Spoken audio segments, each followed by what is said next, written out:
तब परमेश्वर की शांति जो समझ से बिल्कुल परे है तुम्हारे हृदय और तुम्हारे विचारों को मसीह यीशु में सुरक्षित रखेगी। ये शांति जिसके विषय में यहाँ परमेश्वर का वचन बता रहा है, इसके विषय में एक खूबी लिखी है। ये मामूली शांति नहीं, ये आम शांति नहीं। This is not like the peace which the world gives us, पर ये शांति एक ऐसी शांति है जो समझ से बिल्कुल परे है, हमारी समझ के बाहर है। और परमेश्वर का वचन इस बात को बता रहा है कि तब परमेश्वर की शांति जो समझ से बिल्कुल परे है तुम्हारे हृदय और तुम्हारे विचारों को मसीह यीशु में सुरक्षित रखेगी।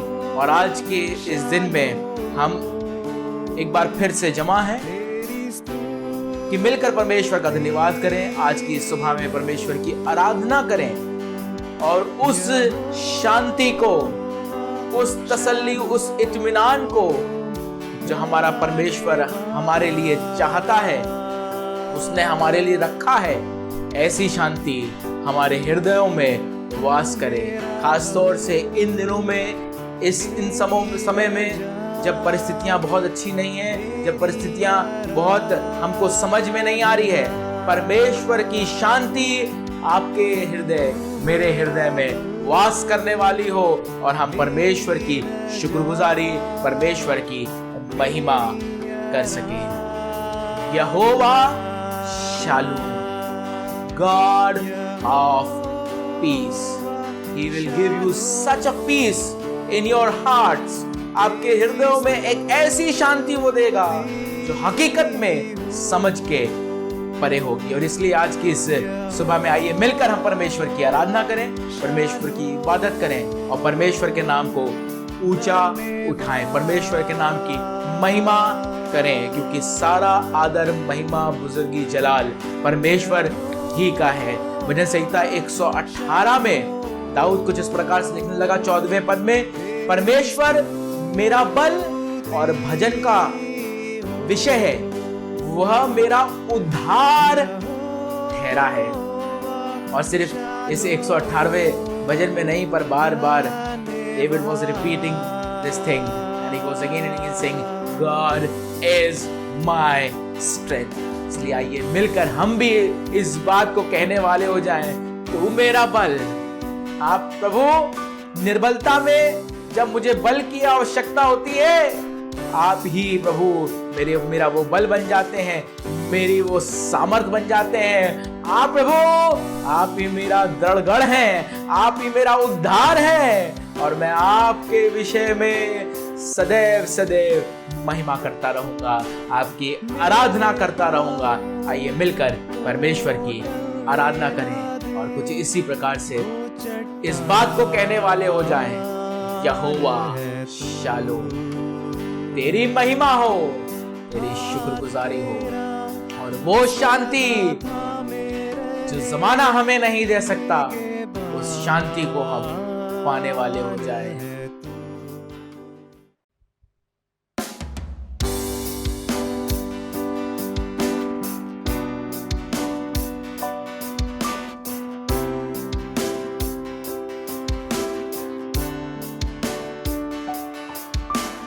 तू मेरा बल, मेरी नजात, मेरी आराधना।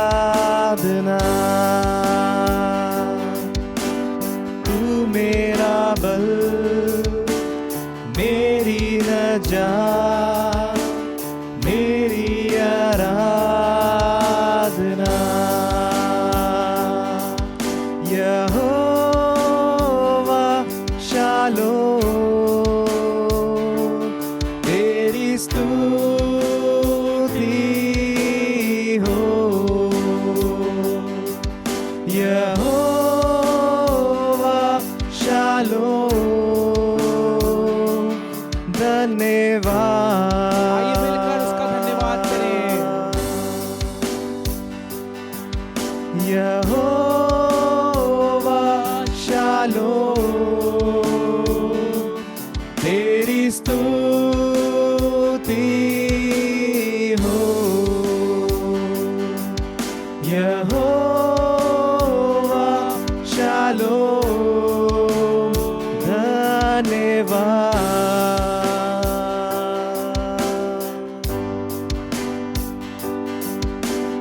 तू मेरा बल, मेरी नजात, मेरी आराधना। तू मेरा बल, मेरी नजात, मेरी आराधना। यहोवा शालोम, तेरी स्तुति हो। यहोवा शालोम, धन्यवाद।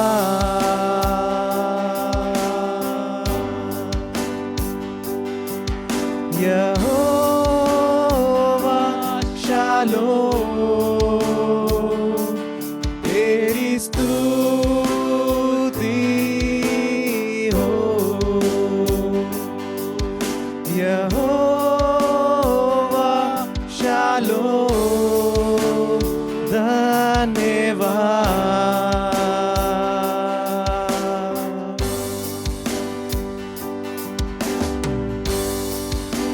आज की इस सुबह में जब हम परमेश्वर की आराधना कर रहे हैं, दिल की गहराई से इस बात को कहें और विश्वास करें और उसकी सामर्थ हासिल करें। वो यहोवा शालोम है, तसल्ली और शांति को देने वाला परमेश्वर, और वो आपके जीवन में आपका बल, आपकी नजात बन जाएगा। मेरे पाँव को टलने ना दे, वो चट्टान है तू।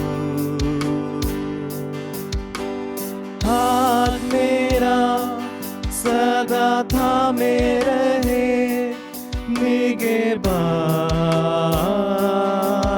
है तू। मेरे पाँव को टलने ना दे, मेरे पाँव को टलने ना दे, वो चट्टान है तू। हाथ मेरा सदा थामे रहे, निगहबान है तू। तू है मेरा खुदा,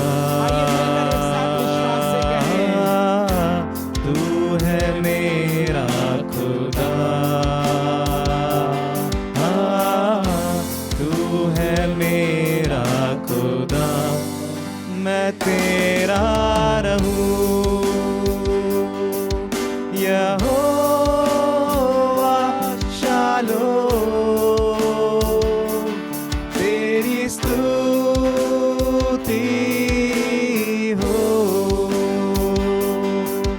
यहोवा शालोम, धन्यवाद। Thank you Jesus. Jehovah shalom, तेरी स्तुति हो। यहोवा शालोम, धन्यवाद।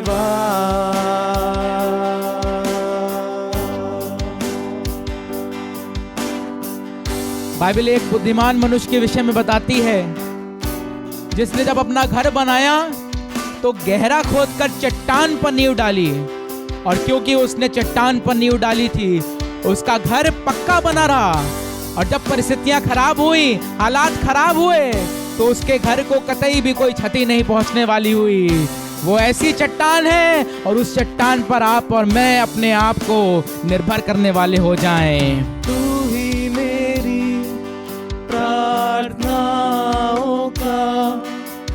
जवाब प्रभु। जब तक जीऊं तेरे कामों का मैं बयान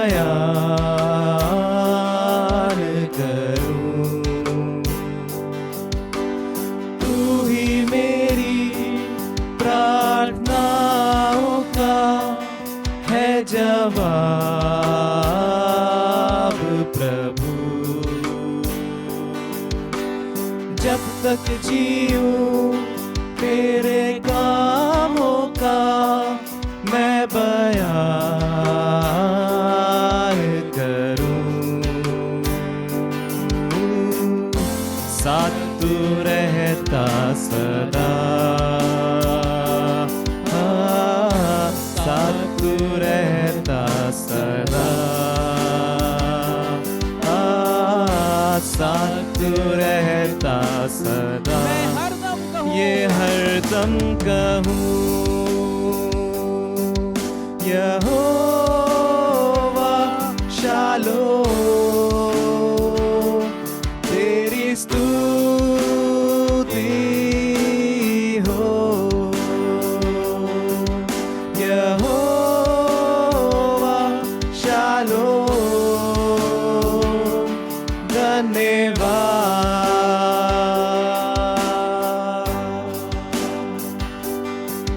यहोवा शालोम, तेरी स्तुति हो। यहोवा शालोम, धन्यवाद।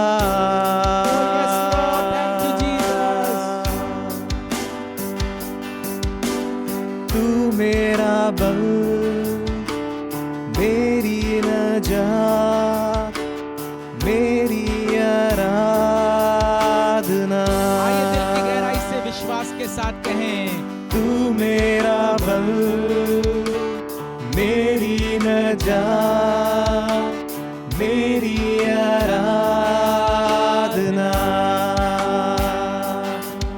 यहोवा शालोम, तेरी स्तुति हो। यहोवा शालोम, धन्यवाद।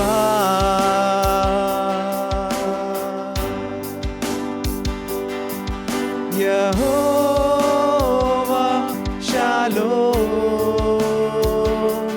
तेरी स्तुति हो। यहोवा शालोम, धन्यवाद। धन्यवाद हो उसका। धन्यवाद,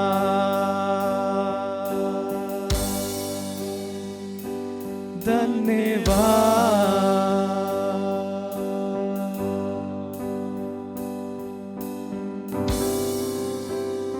हकीकत में वो यहोवा शालोम है, और क्योंकि वो तसल्ली, इत्मीनान, शांति देने वाला परमेश्वर है, तो हम दिल की गहराई से उसका धन्यवाद करें, उसके नाम को ऊंचा उठाएं, उसकी महिमा कर सकें। हम अपने जीवन में प्रार्थनाएं तो कई बार बहुत से लोगों के सामने करते हैं, निवेदन करते हैं। We have a request and we present that request in front of those people. पर कई बार हमारा वो निवेदन अस्वीकार किया जाता है और हम निराश हो जाते हैं क्योंकि हमारा निवेदन स्वीकार नहीं किया गया। पर इस गीत का लिखने वाला कहने लगा, मेरी प्रार्थनाओं का हाँ प्रभु तू जवाब है। You are the answer to my prayers, O Lord. हाँ प्रभु, क्योंकि मैं जानता हूं कि अगर आप मुझे मिल जाएंगे तो मेरी सब प्रार्थनाओं का उत्तर मुझे मिल जाएगा। और अगर आप मुझे प्रभु ना मिले और मुझे मेरी बहुत सारी बातें मुझे प्राप्त हो जाएं, वो मेरे लिए व्यर्थ ठहरेंगी प्रभु। और इसलिए प्रभु आज की इस दिन में, आज की इस सुबह में प्रभु हम मिलकर आपका धन्यवाद करना मांगते हैं, आपकी शुक्रगुजारी करना मांगते हैं और आपके नाम को ऊंचा उठाते हैं और बार बार इस बात को विश्वास से कहेंगे, प्रभु तू मेरा बल, मेरी नजात। और प्रभु मैं आपकी आराधना करता रहूंगा। इन दिनों में अगर आप किसी भी नकारात्मक परिस्थिति से होकर गुजर रहे हैं, शायद नौकरी चली गई है, शायद तनख्वाह आधी हो गई है, सैलरी हाफ हो गई है और आगे का भविष्य, आगे का फ्यूचर समझ में नहीं आ रहा है, व्हाट विल हैपन, कब ये समय जो बहुत अच्छा नहीं है खत्म होगा और चीजें, हालात पहले जैसी हो जाएंगे, नहीं समझ में आ रहा है। विश्वास से जब हमने इस आराधना को किया है और इस आराधना में शामिल हैं, विश्वास से इस बात को कहिए, तू मेरा बल, मेरी नजात, मेरी आराधना। और उसके नाम को ऊंचा उठाइए और उसकी वो तसल्ली जो समझ के पार है, वो आपके हृदय में वास करने वाली होगी, आपके दिल में घर करने वाली होगी। आइए मिलकर दुआ करें और इस पूरी आराधना को, इबादत को परमेश्वर के हाथों में समर्पित करें। भाई एरिक से दरखास्त करेंगे, दुआ में अगुवाई करें और इस पूरी इबादत को परमेश्वर के हाथों में समर्पित करें। धन्यवाद यीशु मसीह, धन्यवाद। आपके सम्मुख आते हैं यीशु मसीह, एक बार फिर से आपने ये सुनहरा अवसर दिया खुदावंद यीशु मसीह की एक बार फिर से हम इस ऑनलाइन चर्च सर्विस में इकट्ठा हो सके खुदावंद यीशु मसीह। और हम इस योग तो नहीं प्रभु यीशु मसीह, लेकिन आपने हमें इस काम के लिए चुना है खुदावंद यीशु मसीह कि हम आपकी हमदो सिताइश करने वाले हो सके। प्रार्थना करते हैं यीशु मसीह, जितने लोग भी हमारे साथ जुड़े हैं यीशु मसीह, उनको आशीष और बरकत देना खुदावंद यीशु मसीह। खास तौर पे यीशु मसीह अपने वचन के हिस्से को देते हैं यीशु मसीह, आपके हाथ में देते हैं यीशु मसीह, अपने कलाम के हिस्से को आपके हाथ में देते हैं यीशु मसीह। और प्रार्थना करते हैं यीशु मसीह कि ये वचन हमारे जीवन में 100 गुना आशीष का कारण ठहरने पाए। ये सब कुछ अपने उद्धारकर्ता प्रभु यीशु के नाम से मांगते हैं, आमीन। Praise the Lord.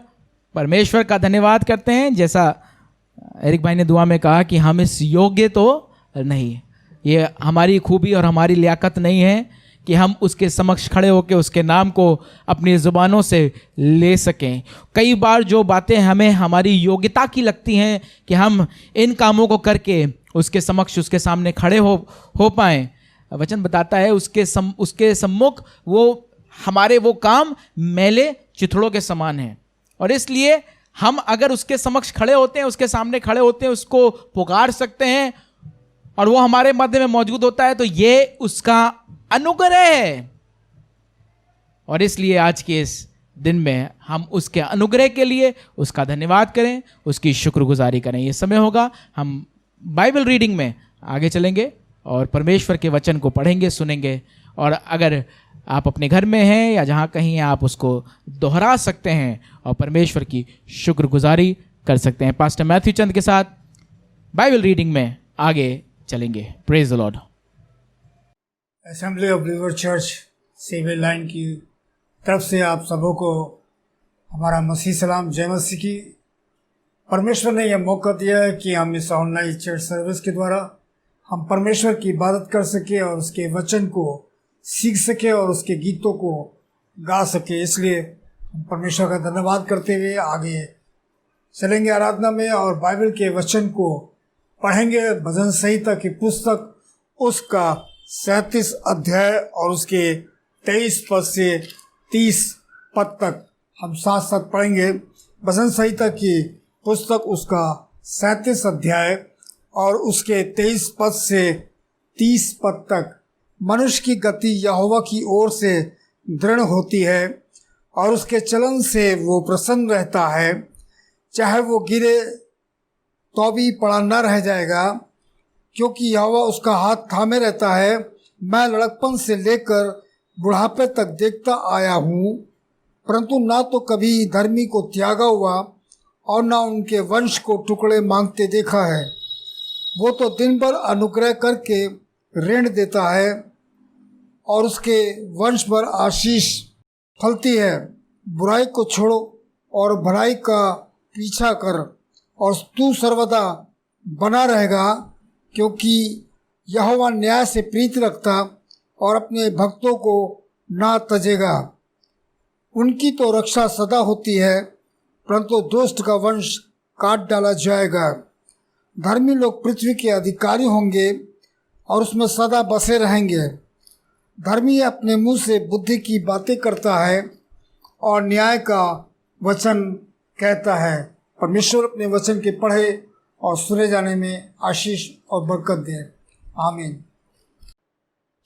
इसी प्रकार से परमेश्वर के वचन को पढ़ते रहिए, परमेश्वर के वचन को सुनते रहिए, परमेश्वर के वचन को दोहराते रहिए। और जब आप ऐसा करने वाले होंगे, मैं विश्वास करता हूं परमेश्वर का ये वचन जो पढ़ा गया है, अभी हमने सुना है, शायद हमने दोहराया है, ये हमारे घरों, हमारे हृदयों में घर करेगा और बहुतायत से हमारे जीवनों में हमारी हिदायत करेगा। जी, भजन संहिता हमें मालूम है कि किस प्रकार से दाऊद लिखने लगा, तेरा वचन मेरे पांव के लिए दीपक और मेरे मार्ग के लिए उजियाला है। इस समय होगा कि हम परमेश्वर के वचन की तरफ, परमेश्वर के कलाम की तरफ आगे चलेंगे। और मैं विश्वास करता हूं आज कि सुबह में ये कलाम आपको बरकत देगा, आपको आशीष देगा। और इन दिनों में, इस समय में कहीं ना कहीं this word is very relevant. Jehovah shalom, Jehovah shalom, ये परमेश्वर के कुछ नाम जो परमेश्वर के एट्रीब्यूट्स को दर्शाते हैं। हम परमेश्वर के वचन में इन नामों को पढ़ते हैं, इन नामों को हम सुनते हैं, इन नामों को हम जानते हैं। और ये कहीं ना कहीं परमेश्वर की वो बातें हैं जो उसके नाम के द्वारा प्रकट होती हैं या दर्शाई जाती हैं। हमें मालूम है कि यहोवा यीरे है, यहोवा जायरा। कैसा परमेश्वर? उपाय करने वाला परमेश्वर। और हमें मालूम है कि इस प्रकार से इब्राहिम के लिए परमेश्वर ने एक उपाय किया और इसलिए इब्राहिम ने यहोवा यीरे कहा। और इसी प्रकार से यहोवा शालोम न्यायों की पुस्तक में गिदोन के द्वारा कहा गया। पर न्यायों की पुस्तक के विषय में अगर मैं आपके साथ थोड़े से समय में, ज्यादा समय नहीं लेना मांगता हूं, बीते दिनों से मैं ये प्रयास कर रहा हूं कि थोड़ा सा समय शॉर्ट हो, ताकि जितने भी समय आप अपने फोन के सामने हैं या टीवी के सामने हैं, बहुत ज्यादा समय ना हो और ऐसा ना हो कि आप बीच में इस आराधना को छोड़कर, जब अभी आप लाइव देख रहे हैं या बाद में जब आप देखेंगे तो छोड़कर चले जाएं। इसलिए मेरा ये प्रयास है कि मैं बहुत शॉर्ट में आपके साथ परमेश्वर के कलाम को, परमेश्वर के वचन को रखने वाला हो जाऊं। इसलिए जल्दी से आपको न्यायों की पुस्तक के विषय में बताना मांगता हूं। ये समय बहुत अच्छा समय नहीं है। ये वो समय है जो कनान देश के उस स्थापित होने के बाद से और तब तक जब तक इज़राइल का राजा नहीं था, उसके बीच का समय है। और इस समय के विषय में अगर आप आखिरी अध्याय के आखिरी पद को पढ़ेंगे न्यायों की पुस्तक में, तो यहां लिखा है, उन दिनों में इज़राइलियों का कोई राजा ना था, जिसको जो ठीक सूझ पड़ा था वह वही करता था। In those days there was no king in Israel. Every man did that which was right in his own eyes. अब आप सोच के देखिए, अगर कोई रूल ऑफ लॉ ना हो, अगर कोई हमारे ऊपर जो नियम होते हैं वो ना लागू किए जाएं और हर मनुष्य अपनी दृष्टि में जो उसको ठीक समझ में आ रहा है, जो उसको ठीक सूझ पड़ रहा है वही करे, तो हालात कैसे होंगे? क्योंकि जो हम करना मांगते हैं, और कई बार हम बहुत सारी गलत चीजों को करते हैं या गलत चीजों को करना मांगते हैं, ये हमारा ह्यूमन नेचर है, वो हमारी दृष्टि में तो कई बार ठीक ही होता है। And we have always got a justification, an excuse for what we are doing. और ये न्यायों का समय भी कुछ इसी प्रकार से बता रहा है कि सबने वही किया जो उनकी दृष्टि में ठीक था। Every man did what was right in his own eyes, and this is why this book, ये परमेश्वर की पुस्तक, अगर आप देखेंगे तो बार बार एक साइकिल रिपीट होती है। और वो साइकिल कुछ इस प्रकार से है कि इजरायली गलतियां करते थे, अनाज्ञाकारी होते थे और परमेश्वर के विरुद्ध जाते थे, और इसलिए परमेश्वर उनको किसी ना किसी के, या मैं कहूं किसी ना किसी ऐसी परिस्थिति में डाल देता था जब उनके ऊपर पीड़ा, उनके ऊपर संकट, उनके ऊपर परेशानी आती थी, और वे तौबा करते थे, वे परमेश्वर को पुकारते थे, और परमेश्वर एक न्यायी को खड़ा करता था, जो न्यायी उनके बिहाफ पे लड़ता था और वो विजयी हो जाते थे। पर फिर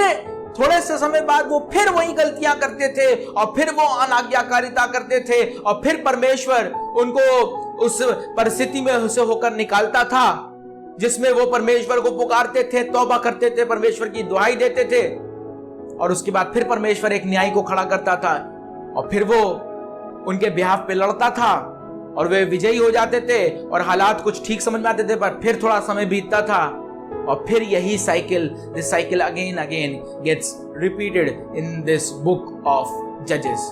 और आपके ध्यान को मैं अगर 6 अध्याय पे ले जाऊं, उसके पहले पद से अगर आप पढ़ना शुरू करेंगे तो आप जानेंगे, यहां लिखा है, तब इजरायलियों ने यहोवा की दृष्टि में बुरा किया, इसलिए यहोवा ने उन्हें मिद्यानियों के वश में 7 वर्ष कर रखा।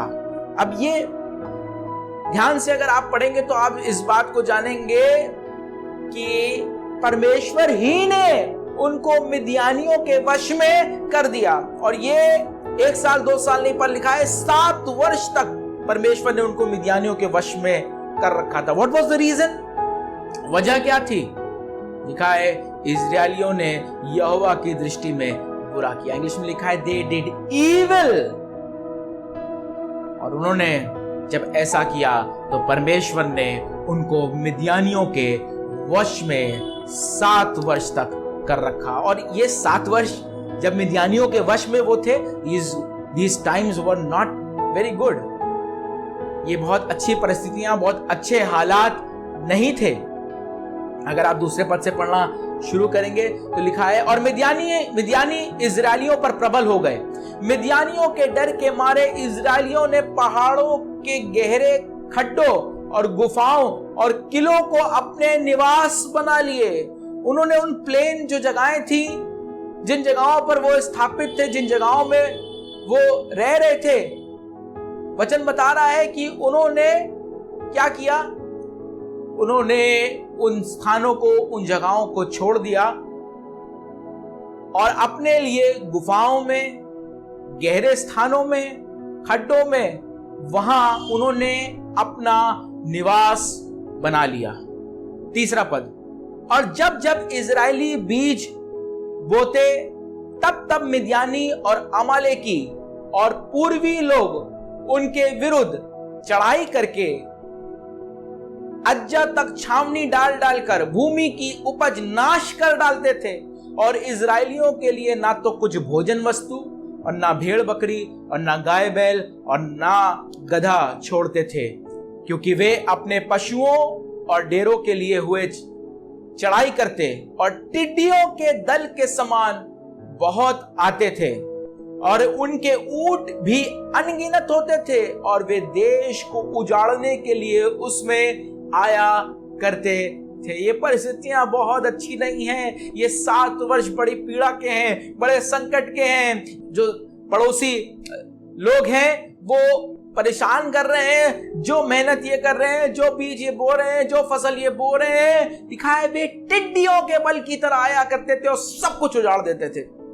आपको मालूम है बीते दिनों में टिड्डियों के दल ने बड़ा परेशान किया, और अलग अलग जगहों पर हमने देखा कि किस प्रकार से वो लाखों की संख्या में और कुछ ही सेकंड्स, कुछ ही मिनटों में वो जो फसल जो बहुत अच्छी होती थी उसको उजाड़ कर सकते हैं, ऐसी क्षमता होती थी। और यहाँ वचन भी इस एनालॉजी को ले रहा है, इस तुलना को बता रहा है कि वे कुछ वैसे ही किया करते थे जैसे टिड्डी के बल उजाड़ कर देते हैं। तो इसलिए ये 7 वर्ष बहुत अच्छे नहीं बीत रहे हैं। ये 7 वर्ष बड़े पीड़ा के हैं, ये 7 वर्ष बड़े संकट के हैं, ये 7 वर्ष बड़ी परेशानी के हैं। और मैं कह सकता हूं कि ये समय शायद उस समय से कहीं ना कहीं उतना तो खराब नहीं, पर फिर भी बहुत से लोगों के लिए बड़ा संकट भरा समय है। शायद आपकी नौकरी चली गई है, शायद आपको यह डर है कि आपकी नौकरी चली जाएगी, शायद आपकी सैलरी हाफ हो गई है और आपको भविष्य में कुछ भी नहीं समझ में आ रहा है कि क्या होगा, कैसे होगा, और हालात बड़े खराब हैं। लिखा है 6 पद में, और मिद्यानियों के कारण इजरायली बड़ी दुर्दशा में पड़ गए। तब इजरायलियों ने यहोवा की दुहाई दी। और मैं कह सकता हूं इस पैंडेमिक के समय में जैसे इजरायलियों की बड़ी दुर्दशा हो गई थी मिद्यानियों के कारण, शायद इस पैंडेमिक के कारण आपकी बड़ी दुर्दशा हो गई है।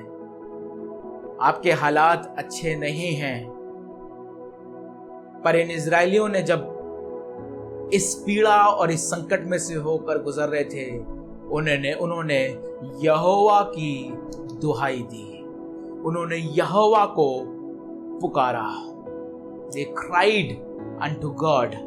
आज की सुबह मैं आपसे ये कहना मांग रहा हूं, जिस भी नकारात्मक परिस्थिति में से होकर आप गुजर रहे हैं, आप अपने परमेश्वर को भुला मत दीजिएगा। आप ये मत सोचिएगा कि आपके परमेश्वर ने आपको छोड़ दिया है, पर ऐसी परिस्थितियों में आप परमेश्वर को पुकारिएगा, आप परमेश्वर की दुहाई दीजिएगा। 1 कुरिन्थियों 10वें अध्याय के 13वें पद में वचन बताता है, बहुत खूबसूरत ये पद है। पौलुस कुरिन्थ की कलीसिया की बात बताने लगा और इस बात से मुझे बड़ा हियाव मिलता है। लिखा है, तुम किसी ऐसी परीक्षा में नहीं पड़े जो मनुष्य के सहने से बाहर है, और परमेश्वर सच्चा है, वह तुम्हें सामर्थ्य से बाहर परीक्षा में ना पड़ने देगा, वरन परीक्षा के साथ निकास भी करेगा कि तुम सह सको। But with the temptation he will also make a way to escape that you may be able to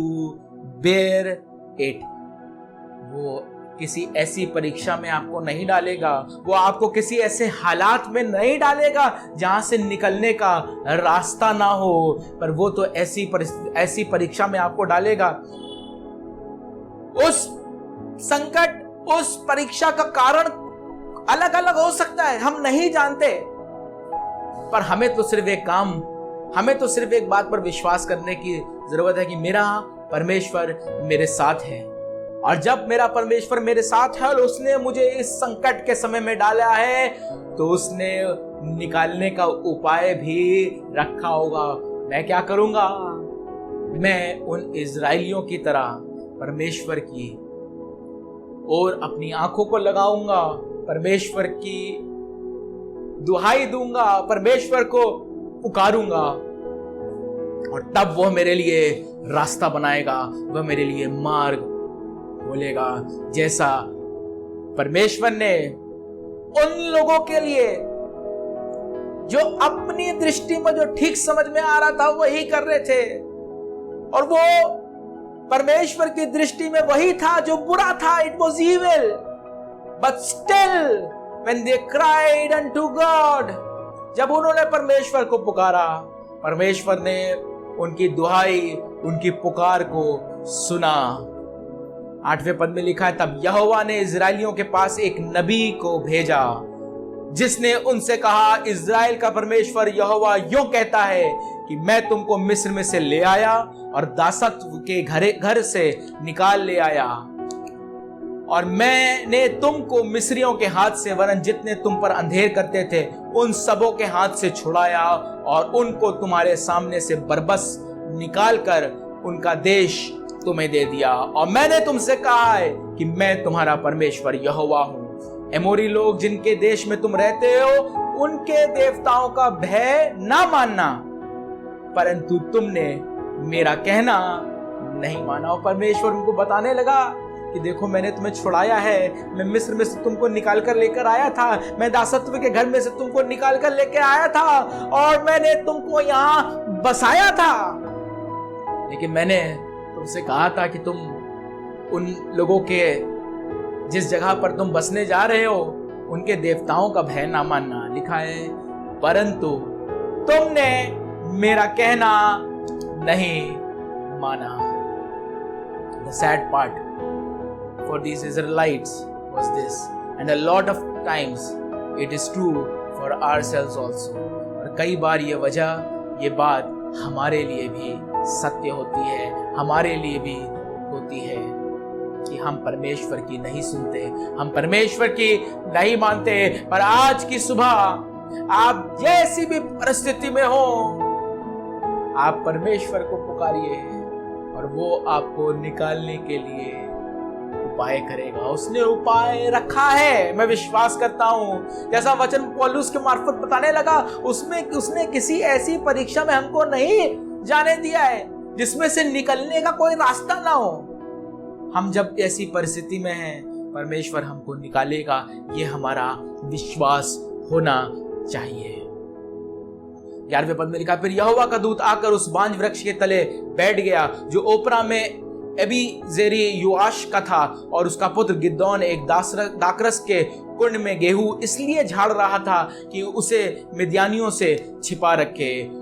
उसको यहोवा के दूत ने दर्शन देकर कहा, हे शूरवीर सूरमा, यहोवा तेरे संग है। God is with you. और आज की सुबह में मैं आपसे भी ये कहना मांगता हूं, आपके हालात, आपकी परिस्थिति चाहे जैसी भी हो, परमेश्वर आपके साथ है। शायद ये सुनकर गिदोन को हंसी आई होगी, व्हाट, क्या परमेश्वर मेरे संग है? अगर परमेश्वर मेरे संग है तो ये परिस्थितियां क्यों, ये हालात क्यों? मैं और मेरे लोग 7 वर्ष से परेशान हैं, पीड़ा में हैं, तकलीफ में हैं। मुझे नहीं मालूम कैसे वो अपने लिए खाना इकट्ठा करते थे, अपने लिए कैसे उस भोजन का प्रबंध करते थे, क्योंकि जो कुछ वो उगा रहे थे, जो कुछ वो करने की कोशिश कर रहे थे, मिद्यानी और अमालेकी, लिखा है टिड्डी की बल की तरह आते थे, टिड्डी के दल की तरह आते थे और सब कुछ उजाड़ देते थे। पता नहीं कितने लोग मर चुके होंगे। और यहां परमेश्वर गिदोन से कह रहा है, हे शूरवीर सूरमा, यहोवा तेरे संग है। तब यहोवा ने उस पर दृष्टि करके कहा, अपनी इसी शक्ति पर जा और तू इजरायलियों को मिद्यानियों के हाथ से छुड़ाएगा। क्या मैंने तुझे नहीं भेजा? 15वें पद में लिखा है, उसने कहा, हे मेरे प्रभु, विनती सुन, मैं इजराइल को क्यों कर छुड़ाऊं? देख, मेरा कुल मनुष्य में सबसे कंगाल है, फिर मैं अपने पिता के घराने में सबसे छोटा हूं। यहां गिदोन अपनी इनएबिलिटी को कहीं ना कहीं, उसको अपनी इनएबिलिटी दिख रही है और वो कह रहा है, परमेश्वर आप मुझे पुकार रहे हैं हे शूरवीर सूरमा, पर मैं कोई शूरवीर सूरमा नहीं हूं। मेरा घराना तो बहुत छोटा है, कंगाल है, और मैं अपने पिता के घर में सबसे छोटा हूं। How can I do this? मैं कैसे ये कर पाऊंगा? मैं नहीं कर सकता हूं। लेकिन उसके बाद वो 17वें पद में परमेश्वर से कहने लगा, गिदोन ने उससे कहा, यदि तेरा अनुग्रह मुझ पर हो तो मुझे इसका कोई चिन्ह दिखा कि तू ही मुझसे बात कर रहा है। And he wanted to see a sign. वो एक चिन्ह देखना मांग रहा था और वो चाह रहा था कि कोई चिन्ह मुझे दिखे, मुझे कैसे पता चले कि ये परमेश्वर ही है और जो परमेश्वर कह रहा है वो होएगा। So he wanted to see a sign. लिखा है 18वें पद से, अगर मैं जल्दी जल्दी पढ़ना शुरू करूं, जब तक मैं तेरे पास फिर आकर अपनी भेंट निकाल कर तेरे सामने ना रखूं, तब तक तू यहां से ना जा। उसने कहा, मैं तेरे लौटने तक ठहरा रहूंगा। 20वां पद, परमेश्वर के दूत ने उससे कहा, मांस और अखमीरी रोटियों को लेकर इस चट्टान पर रख दे और जूस को उंडेल दे। उसने ऐसा ही किया। तब यहोवा के दूत ने अपने हाथ की लाठी को बढ़ाकर मांस और अख़मीरी रोटियों को छुआ और चट्टान से आग निकली, जिससे मांस और अख़मीरी रोटियां भस्म हो गईं। तब यहोवा का दूत उसकी दृष्टि से अंतर्ध्यान हो गया। 23वां पद, यहोवा ने उससे कहा, तुझे शांति मिले, मत डर, तू ना मरेगा। और फिर 24वें पद में लिखा है, तब गिदोन ने वहां यहोवा की एक वेदी बनाकर उसका नाम यहोवा शालोम रखा। वो परमेश्वर जो शांति देता है। मैं आपको बताना मांगता हूं, यह शालोम का अर्थ फिर से, जैसा मैंने शुरुआत में कहा था, this is not the usual peace, this is not the peace which we talk about in this world, कि वर्ल्ड पीस हो जाए या अन्य जिस प्रकार से हम कहते हैं, this is not that peace, but this is the peace which God gives you. ये वो शांति है जो परमेश्वर आपको और मुझको देता है, जिसके विषय में हमने जाना है कि ऐसी शांति जो समझ से परे है। और गिदोन ने ऐसी ही सामर्थ और ऐसी ही शांति परमेश्वर से प्राप्त की, जो बिल्कुल समझ के परे थी। उसको नहीं समझ में आ रहा था, मैं तो बहुत निर्बल हूं, मैं तो बहुत छोटा हूं, मुझ में कोई खूबी कोई लियाकत नहीं है, 7 वर्ष से मैं परेशान हूं, मेरे लोग परेशान हैं, हम पीड़ा में से होकर गुजर रहे हैं। But God reached out to Gideon और उसको वो शांति हासिल हुई। And he was able to call his God Jehovah Shalom, और वो अपने परमेश्वर को पुकार कर कह पाया यहोवा शालोम, क्योंकि उसने वो शांति प्राप्त की थी। आज की सुबह मेरी ये दुआ है परमेश्वर से कि कुछ वैसे ही शांति, वो जमाने वाली शांति नहीं, वो संसार वाली शांति नहीं जो थोड़े से लम्हे की होती है, थोड़े से समय के लिए होती है, नो नॉट दैट पीस, पर वो शांति जो परमेश्वर की ओर से मिलती है, जो समझ के परे होती है, आपके हृदयों में वास करे। अगर आप किसी भी ऐसी परिस्थिति में से होकर गुजर रहे हैं जो इस पैंडेमिक के समय में आपको परेशान कर रही है, अगर आप न्यूज़ देखेंगे, अगर आप न्यूज़ आर्टिकल्स पढ़ेंगे, आप जानेंगे बहुत से लोग डिप्रेशन में से होकर गुजर रहे हैं। आज की सुबह मैं परमेश्वर की शांति आपको देना चाहता हूं और कहना मांगता हूं, परमेश्वर यहोवा शालोम है, और वो ऐसी शांति आपके हृदय में देना मांगता है जो जमाना नहीं दे सकता। पर एक काम कीजिएगा, सिर्फ उसको, उस परमेश्वर को पुकारिएगा, तौबा कीजिएगा।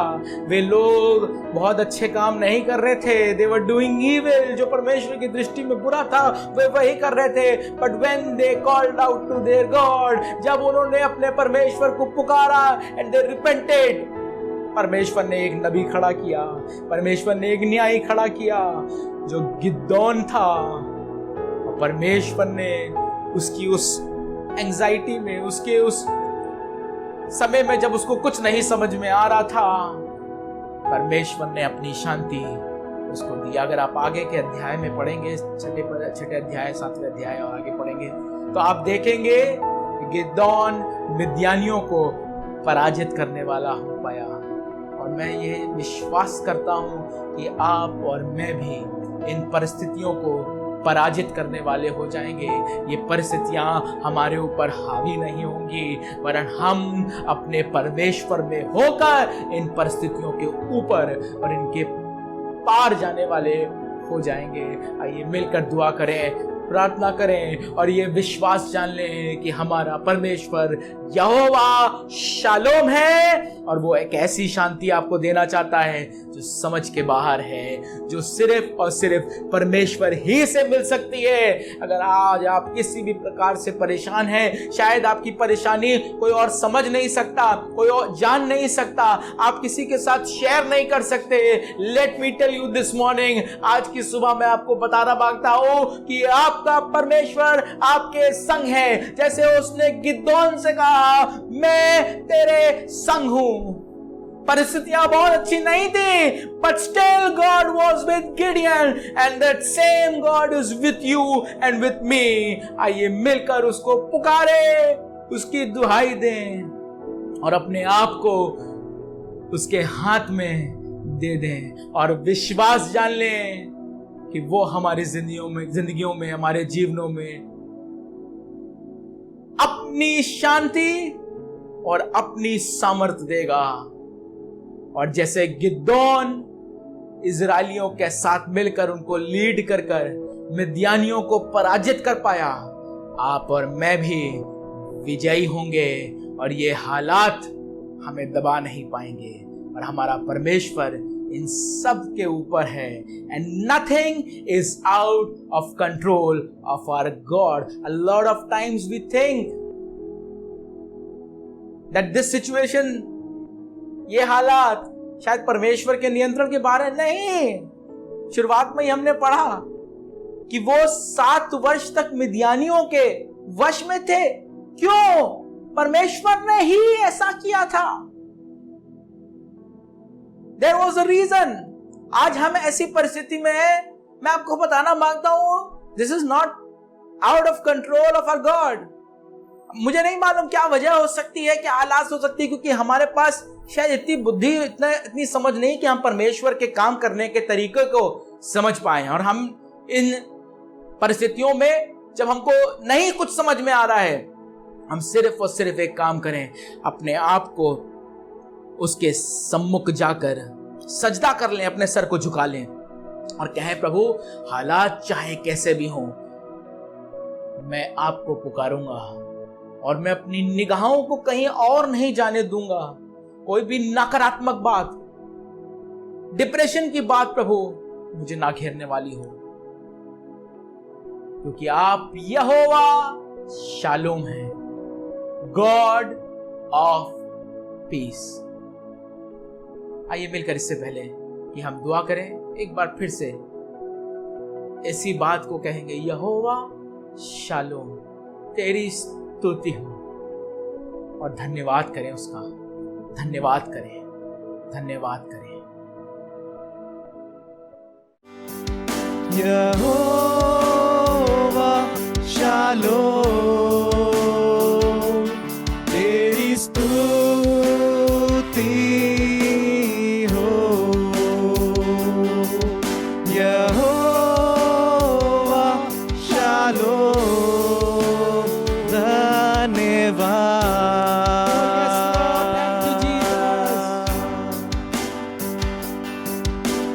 तू मेरा बल, मेरी नजात, मेरी आराधना।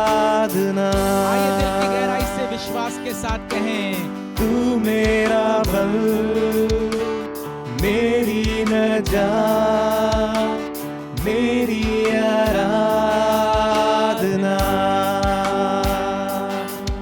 यहोवा शालोम,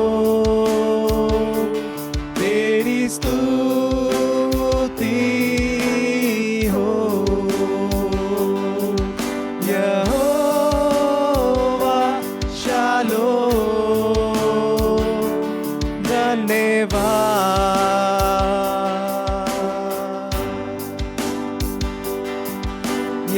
यहोवा शालोम,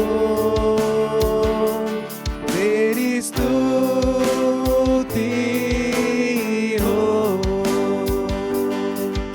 यहोवा शालोम, धन्यवाद। धन्यवाद हो उसका।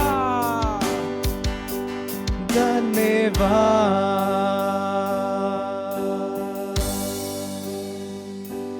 धन्यवाद।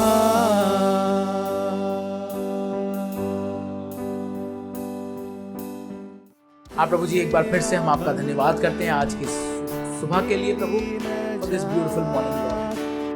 We want to say Lord, we are thankful to you because your grace and your hand is upon us Lord. हाँ प्रभु, हम इसके योग्य तो नहीं हैं, तो फिर भी प्रभु आपने अपने हाथ को हमारे ऊपर बना के रखा। जिस प्रकार से प्रभु वो इजरायली प्रभु बार बार गलतियां करते थे, but still Lord God you were with them. मुझे मालूम है प्रभु कि आप मेरे साथ भी थे।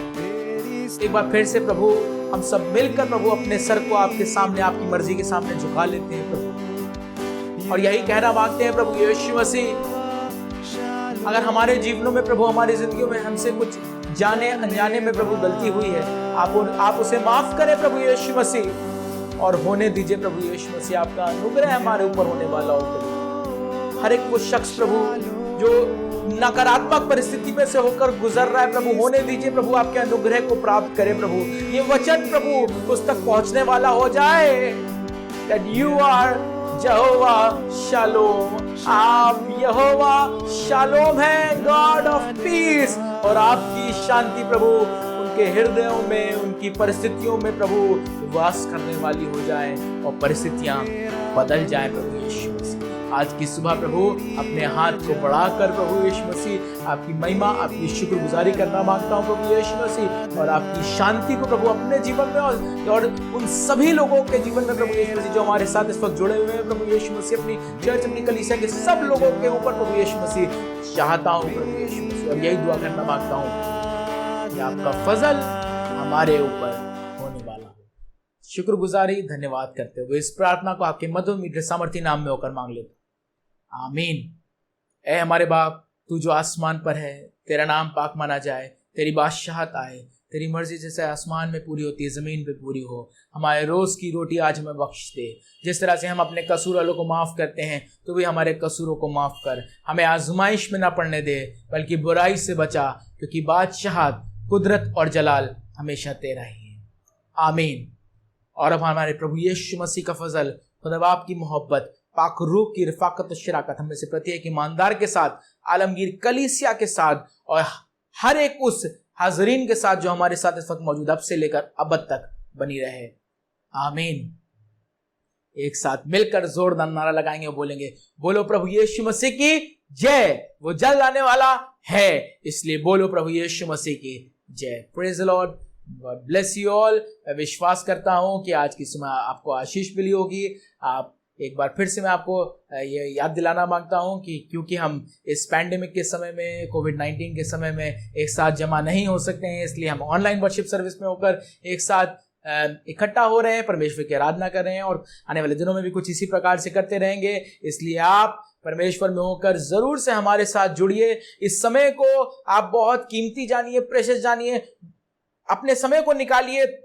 सिर्फ ऐसा नहीं कि बाद में, पर जब हम 10 बजे शुरू करते हैं, उसी समय से लेकर 10:50, 11 बजे तक शायद हमारी ये आराधना होती है।